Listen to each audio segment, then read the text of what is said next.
Dan ketika mengunjungi Bali yang asli, itu memberikan penghidupan kepada orang lokal loh. Betul. Hai soal Sobat Aloha. Aloha. Aloha. Aloha. Aloha.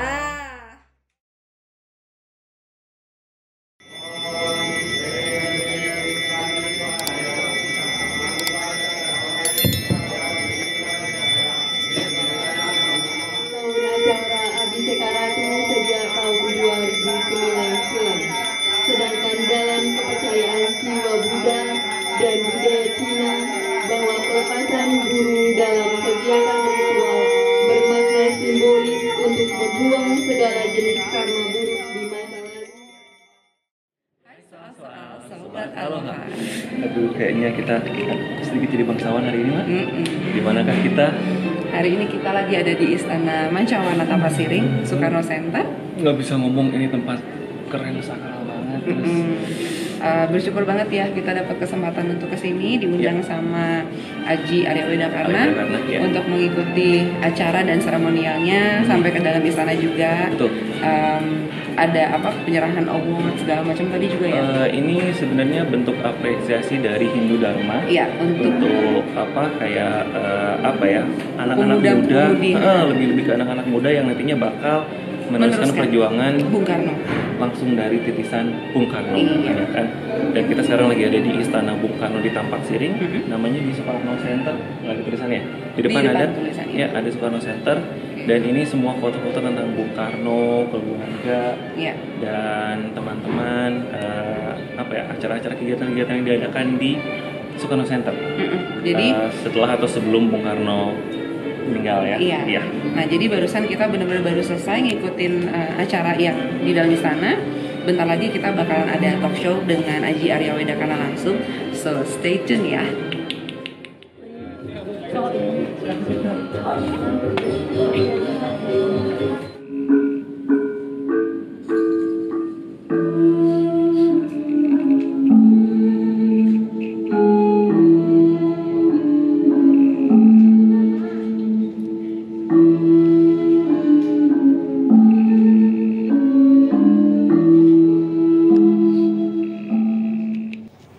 Soal Sobat Aloha. Nah, tadi seperti yang kita janjikan, hari ini kita lagi di Istana Mancawarna. Dan sekarang kita langsung interview dengan bagindanya Aji Arya Wedakarna yang merupakan salah satu tokoh Bali. Ya, salah satu tokoh Bali dan juga anggota DPD RI. Senator ya? Dan DPD RI. Senator DPD RI dari wilayah Bali. Jadi yang pasti udah banyak sih kalau dari masyarakat Bali sendiri yang nggak mungkin lah nggak tahu sama Aji Arya Wedakarna. Siapa ya kan. Aji Wedakarna? Kalau nama kerennya AWK ya. Aji AWK gitu. Nah, jadi Aji, makasih kesempatannya hari ini. Terima kasih banyak. Senang sekali bisa menerima di Tampasiring. Kehormatan sekali, jujur baru pertama kali ngelihat ada acara seperti ini, tarian-tariannya gitu segala macam ya. Juga ngehadirin acara kayak gini gitu kan. Dapat kursi merah lagi tadi ya, bahagia sekali deh rasanya. Orang red carpet kita kursi red chair. Ya. Nah, jadi kita mau langsung tanya nih Sobat Aloha sama Aji. Ji, ceritain dong dasarnya kenapa dibangun si Soekarno Center ini di Tampasiring. Walaupun tadi kan Aji udah pidato, cuman kan pemirsa belum denger nih gitu. Karena nggak boleh ngeluarin kamera tadi kan. Jadi kita ya udah keep silent saja. Ya, jadi sebenarnya kalau dari keluarga saya kan berasal dari Bali Barat ya, dari Jembrana. Jadi memang kita dari sejarah keleluhuran itu sebenarnya orang tua sejarah leluhur itu adalah ada di Badung, yang kemudian dalam sejarahnya ke Bumi Barat Jembrana. Dan kenapa kita bangun Istana Mancawarna di Tampasiring ini? Karena dulu almarhum ayah kami yaitu Ratu Aji Sri Wedastro Suyase itu kan teman Bung Karno. Jadi beliau sebagai ketua PNI atau Partai Nasional Indonesia zaman itu mendirikan, ikut berkontribusi, memberikan gagasan dan membantu Bung Karno sebenarnya untuk membangun simbol-simbol bangsa. Nah, jadi salah satu yang waktu itu ikut juga sibuk begitu adalah membangun Istana Kepresidenan Tampasiring. Nah, jadi ketika Bung Karno membangun Istana Presiden Tampasiring, mulailah ada jalinan-jalinan kesejarahan dan baru bisa terrealisasi pada saat di era kami, ya, salah satu tugas leluhur yang tertunda adalah untuk membangun simbol bangsa, yaitu The Soekarno Center yang dinamakan Istana Mancawarna. Jadi Istana Mancawarna ini, nama ini diberikan oleh pendeta, ya, yang meresmikan tempat ini karena mendapatkan pawisik atau mendapatkan semacam wahyu untuk dapat mempertebal kebangsaan di bumi Bali ini. Mancawarna ini berarti berada di wilayah Mancawarna, Tampak Siring. Kemudian dalam bahasa Sanskerta, Mancawarna adalah warna kelima atau kaum Marhaen, seperti itu. Dan officially sebenarnya The Soekarno Center atau Istana Mancawarna ini sebenarnya adalah kita sudah serahkan dari Puri Tegakori bersama dengan 3 keluarga sebenarnya. Jadi keluarga kami dari Puri Tegakori bersama keluarga Ibu Sukmawati Soekarno dan juga keluarga dari putra mahkota Keraton Mangkunegaran Solo, Mas Paundra. Jadi kita membentuk yayasan yang kita sebut Yayasan Sukma Soekarno Indonesia, dan tempat ini kita dedikasikan semenjak tahun 2011 itu adalah untuk Soekarno Center. Jadi tempat ini sangat berkesan karena juga ya. Iya, presiden-presiden kita, Pak Jokowi, Pak SBY hadir di tempat ini, ya. Bahkan juga 30 presiden asing sudah hadir. Ya, mungkin satu-satunya tempat yang dimana presiden-presiden Indonesia itu datang memberikan apresiasi kepada kebangsaan Bali. Dan saya senang justru keluarga kami dari Puri Tegakori ini yang berhasil mendirikan 8 museum Bung Karno di Bali.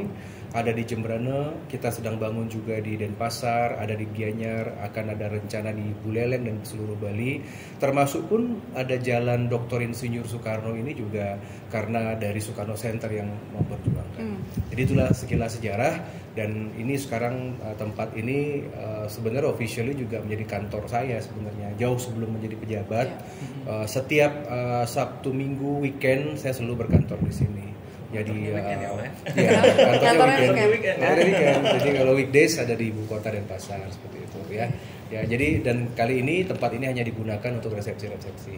Ya, ketika ada upacara seperti tadi, ada memberikan penghargaan atau ada kunjungan resmi muhibah, kita sediakan tempat begitu. Tapi dibuka untuk umum karena ini menjadi wisata sejarah juga. Oke. Nah, ada ini khusus nggak? Ada akses khusus nggak untuk bisa masuk, atau publik memang totally bisa masuk anytime ke sini? Semenjak pertama kali didirikan sepertinya buka terus, ya. Cuman nyepi aja libur gitu. Dalam artian tentang office hour lah, dari jam 9 sampai jam 5 sore, ya. Jadi tetap sini ada juga staff-staff kami yang melayani. Memang kalau di Soekarno Center ini, Istana Mancawarna ini fokus untuk pusaka sebenarnya. Makanya di sini banyak pusaka-pusaka yang disucikan. Kalau perpustakaan Bung Karno yang ada di Denpasar atau museum kami yang di Denpasar, yang lainnya lebih pada buku, koleksi buku. Ya, kita memiliki kurang lebih 100.000 judul buku sejarah. Kemudian kita punya taman proklamasi juga di Renon juga. Kita bangun patung Bung Karno di sana khusus lukisan-lukisan tentang Bung Karno. Jadi sebenarnya ada pembagian situs sebenarnya, ya. Ya, di sini adalah simbolnya.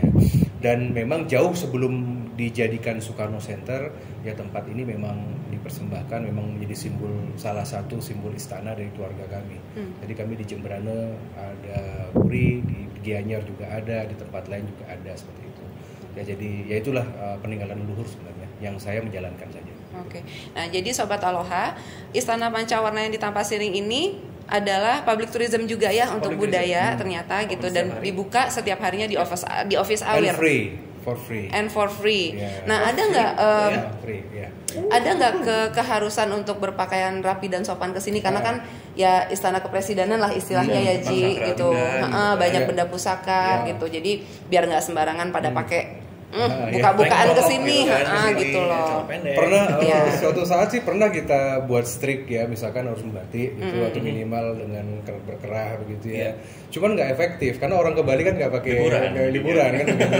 Sebenarnya begini, jadi waktu itu saya memberikan kebijakan gitu atas restu Ibu Sukmawati, ya sudah dibuka untuk umum apa adanya aja. Jadi kadang-kadang turis dengan sandal jepit pun boleh. Karena bagaimana, kecuali misalkan pada saat hari itu ada upacara, acara yang yang menyangkut kenegaraan maupun acara resepsi itu memang harus formal, baju adat, harus batik minimal. Tapi kalau daily basis itu free saja. Jadi karena justru yang kita lihat bukan penampilan ya, kita lihat orang udah mau nengok sejarah, dia sudah mau visit gitu aja, sebenarnya udah bagus ya. Ya, instead dalam artian kan sekarang anak-anak muda terusnya juga kurang paham sejarah kan. Jadi kita buka aja. Nah, seperti tadi Via bilang ya Ji, kan anak-anak muda sekarang lebih ke tempat-tempat yang mungkin istilahnya kayak lebih hits check gitu kan, ke tempat ini cek, di Seminyak cek gitu. Mereka kita tuh nggak pengen juga sebagai anak muda tuh ngelupain ini loh yang culture-nya, ini loh yang budayanya, seindah ini loh Bali gitu loh. Ini mother of culture-nya di sini gitu. Itu dia makanya, ini bangsa Indonesia di sini gitu loh, ininya sartnya gitu kan. Nah, terus jadi kalau ada pandangan seperti itu aku menurut aku begini, itu sebenarnya seleksi alam ya. Sama seperti di Bali. Di Bali ini kan ada kawasan-kawasan yang memang ada segmentasi. Contohnya, misalkan mereka yang memilih stay di Ubud, mereka banyak yang well educated. Mereka orang-orang the have ya, orang-orang aktivis, orang-orang yang memang dia memang ingin menjadi bagian dari kultur Ubud misalkan ya. Misalkan kalau untuk turis-turis yang pemula, yang mereka for very first time mereka datang ke Bali, baik itu mungkin sekalipun dari luar negeri seperti Australia dan juga yang India atau Cina, itu memang segmentasinya adalah dia objek yang populer, ya yang massal gitu ya, massal. Jadi seperti misalkan mass tourism seperti pantai ya, seperti daerah misalkan daerah selatan. Jadi buat saya itu tergantung pada segmentasi seperti itu ya. Kan kita juga tidak bisa deny ya. Justru kalau seandainya lebih baik kita memiliki tidak banyak turis, tetapi menurut saya berkualitas. Dibanding punya banyak turis, tapi mereka mungkin tidak menghargai kebudayaan kita dan lain sebagainya. So quality over quantity, yes? Yes, ya, itulah yang menjadi cita-cita kami juga bagaimana. Dan mungkin pasca pandemi pasti berbenah. Bali pasti berubah. Secara mental, secara karakter, semuanya. Jadi sikap head on misalkan ya. Nah ini juga kita tidak bisa hindari karena tentang ada social media ini. Di satu sisi social media kita ini sangat berjasa untuk mempromosikan.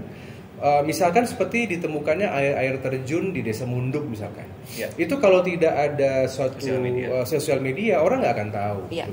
Begitu juga spot-spot di Nusa Penida ya, bagaimana sekarang Nusa Penida sangat berjaya dalam pariwisata, menjadi golden age egg-nya Bali. Artinya buat saya itu bagus kalau dimanfaatkan. Tetapi dampak negatifnya adalah akan muncul sebuah komunitas yang the new money lah istilahnya ya, gitu istilahnya. Dalam artian orientasinya adalah hedonis. Nah, buat saya wajar-wajar aja begitu. Dan Bali yang penting menyediakan semua pilihan.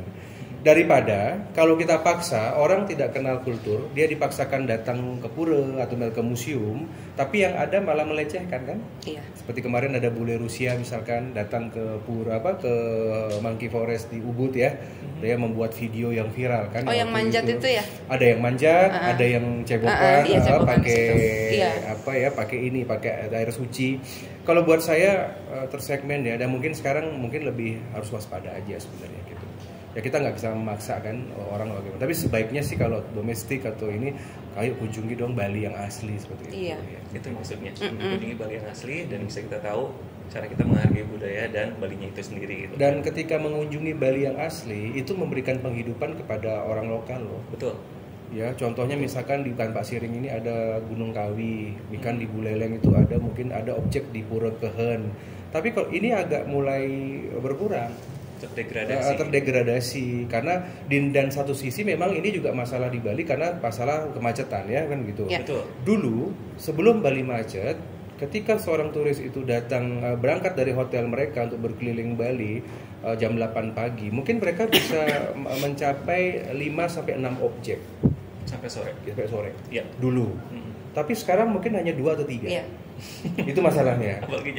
Jadi sebenarnya nggak salah turis juga, tapi availability dari infrastruktur itu loh. Ini tugas pemerintah sebenarnya.